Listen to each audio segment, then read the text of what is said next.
Salam damai dan sejahtera di dalam nama Tuhan Yesus Kristus. Firman Tuhan untuk kita baca dan renungkan dari Mazmur 106 ayat 13 sampai 33. Demikianlah firman Tuhan. Tetapi segera mereka melupakan perbuatan-perbuatannya dan tidak menantikan nasihatnya. Mereka dirangsang nafsu di padang gurun dan mencobai Allah di padang belantara. Diberikannya kepada mereka apa yang mereka minta dan didatangkannya penyakit paru-paru di antara mereka. Mereka cemburu kepada Musa di perkemahan dan kepada Harun orang kudus Tuhan. Bumi terbuka dan menelan datan menutupi kumpulan Abiram. Api menyala di kalangan mereka, nyala api menganguskan orang-orang fasik itu. Mereka membuat anak lembu di Horeb dan sujud menyembah kepada patung tuangan. Mereka menukar kemuliaan mereka dengan bangunan sapi jantan yang makan rumput. Mereka melupakan Allah yang telah menyelamatkan mereka, yang telah melakukan hal-hal yang besar di Mesir. Perbuatan-perbuatan ajaib di tanah Ham, perbuatan-perbuatan dahsyat di tepi laut Teberau. Maka ia mengatakan hendak memusnahkan mereka. Kalau Musa, orang pilihannya, tidak mengetengahkan di hadapannya untuk menyurutkan amarahnya, sehingga ia tidak memusnahkan mereka. Mereka menolak negeri yang indah itu, tidak percaya kepada firman-Nya. Mereka menggerutu di kemahnya, ia tidak mendengarkan suara Tuhan. Lalu ia mengangkat tangannya terhadap mereka untuk meruntuhkan mereka di padang gurun, dan untuk mencerai-beraikan anak cucu mereka ke antara bangsa-bangsa, dan menyerahkan mereka di berbagai negeri. Mereka berpaut pada Baal Peor, dan memakan korban-korban sembelian bagi orang mati. Mereka menyakiti hatinya dengan perbuatan mereka, maka timbullah tulah di antara mereka. Tetapi Pineas berdiri dan menjalankan hukum, maka berhentilah tulah itu. Hal itu diperhitungkan kepadanya sebagai jasa turun-temurun untuk selama-lamanya. Mereka menggusarkan dia dekat air Meriba, sehingga mereka kena celaka karena mereka, sebab mereka memahitkan hatinya, sehingga ia teledor dengan kata-katanya.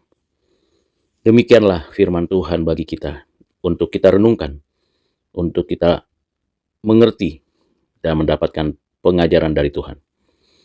Saudara yang kekasih di dalam Kristus, ini adalah kisah-kisah pemberontakan umat Tuhan, bangsa Israel, kepada Allah secara langsung.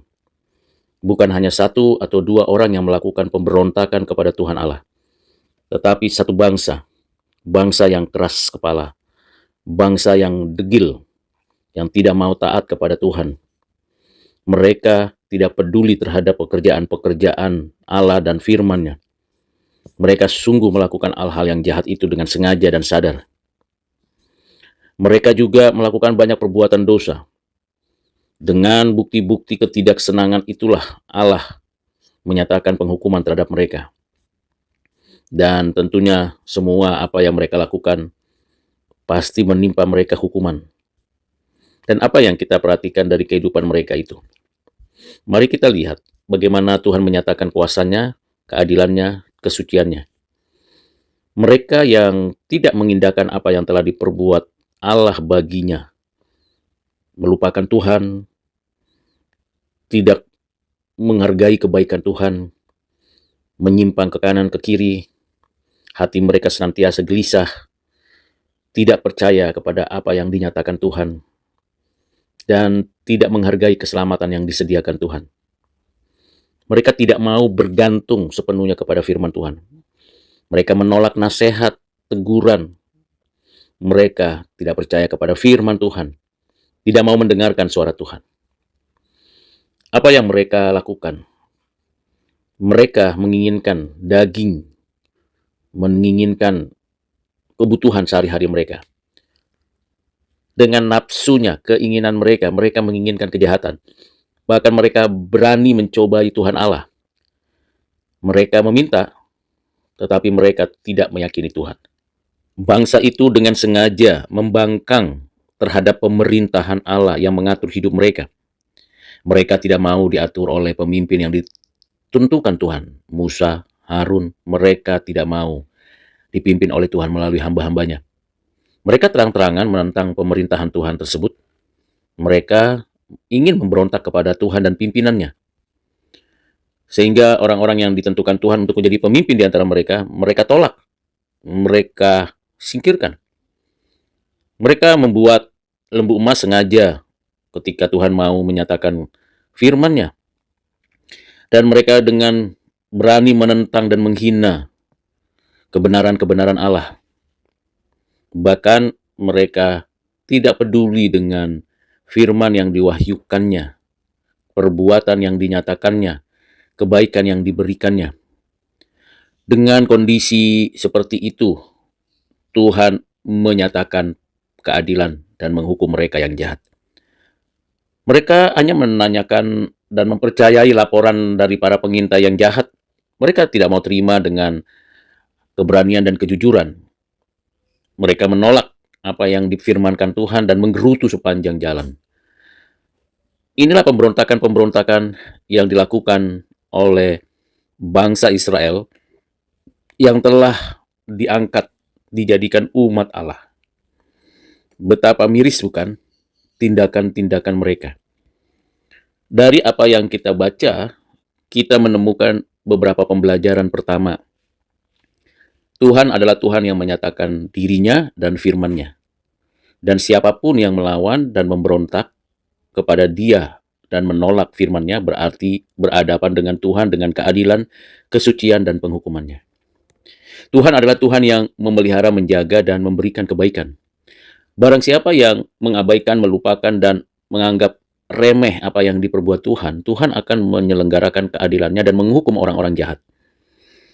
Ketiga, barang siapa yang meremehkan, merendahkan, bahkan tidak peduli dengan kepemimpinan Tuhan Allah melalui hamba-hambanya, mereka akan mengalami dan menghadapi pengadilan Tuhan, dan mereka akan dinyatakan berdosa dan dihukum Tuhan. Bagaimana kita bersikap dengan konteks kita sekarang?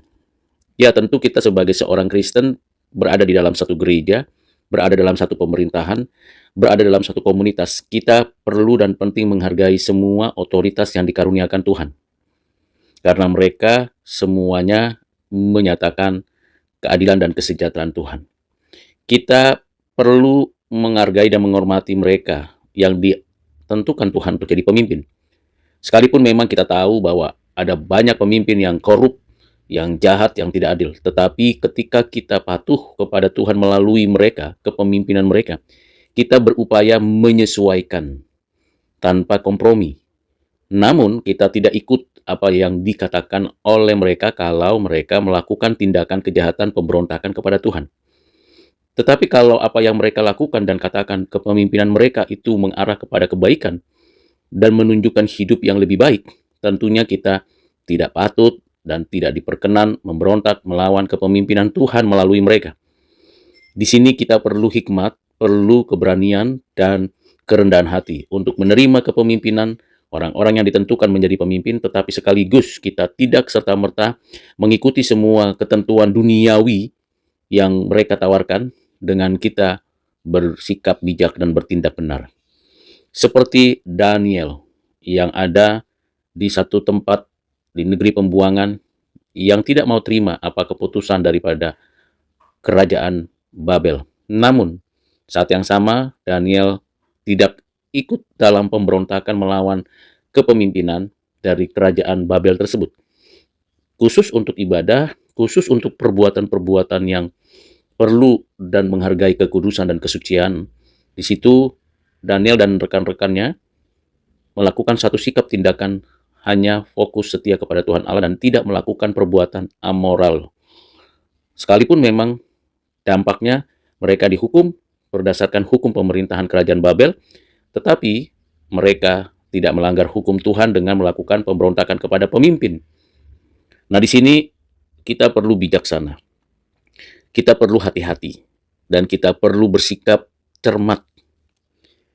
Yang dibicarakan di dalam Mazmur 13-33 ini adalah suatu sikap memberontak kepada Tuhan Allah.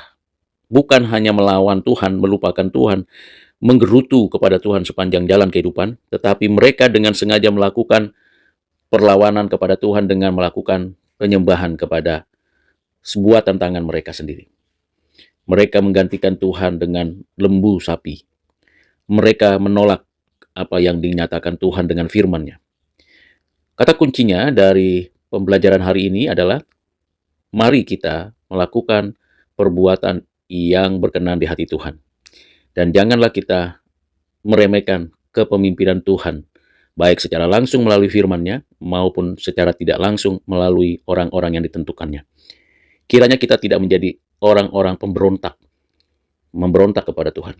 Sebab Tuhan pasti menghukum orang-orang yang melakukan kejahatan. Tuhan Yesus menolong kita untuk menjadi orang yang taat kepada Tuhan dan melakukan firman-Nya dan menghargai kepemimpinan Tuhan. Kita bukan menggerutu tapi tetap bersyukur dalam segala hal dengan penuh sukacita. Tuhan Yesus memberkati kita sekalian. Amin.